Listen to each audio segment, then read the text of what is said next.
vous dire que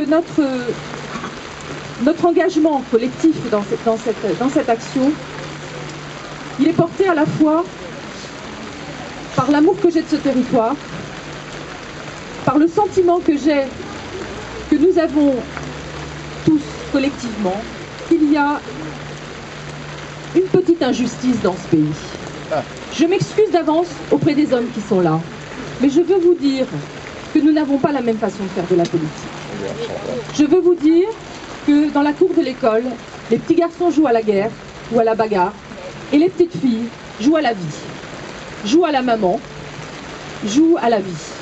Eh bien, cette différence, nous l'avons et nous la gardons tout au long de notre vie.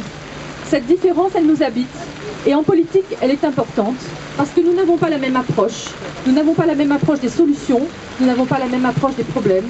Et je crois que c'est indigne d'un pays comme la France d'avoir dans son Parlement 18,7% de femmes, quand les femmes représentent 51% de cette population, d'avoir autour de nous des pays dont nous avons l'habitude, auxquels nous avons l'habitude de donner des leçons. Je pense à la Tunisie, qui, elle, a 27% de femmes dans son Parlement. Je pense à l'Espagne, qui a 33% de femmes dans son Parlement. Je pense à l'Allemagne, que nous admirons beaucoup ces derniers temps, et qui a, je crois, 36% de femmes dans son Parlement. Je pense à la Belgique, qui a 39% de femmes dans son Parlement. Il me semble qu'il n'est pas logique que dans ce département, sur 9 circonscriptions, eh bien, on investisse principalement 8 hommes pour une femme, en tout cas dans la majorité présidentielle. Eh bien, je vous le dis, je trouve que ça n'est pas normal et je trouve que c'est dommage parce que je pense que nous avons à apporter quelque chose de différent et quelque chose d'important. Nous avons une autre voix aussi à faire entendre. Et voilà, donc je suis sûre qu'au milieu de vous,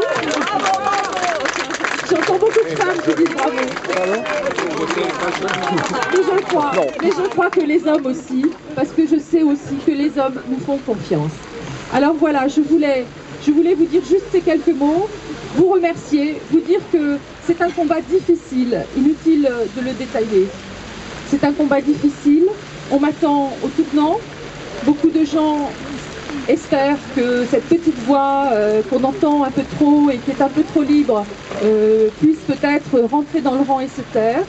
Je vous le dis, c'est peine perdue, je ne rentrerai pas dans le rang. Je porterai les valeurs qui sont les miennes et qui sont les vôtres. Et je serai candidate, je serai une élue loyale. Si je suis élue, je continuerai à défendre les valeurs qui sont les miennes, auprès de groupes parlementaires qui seront les miens. Et je n'avance pas masquée, je vous ai dit quelles étaient mes convictions politiques, mais je suis une femme libre, libre de sa parole, libre de son engagement, libre de ses choix, et je suis engagée auprès de vous. Alors je pense que l'on y va pour gagner. Ouais.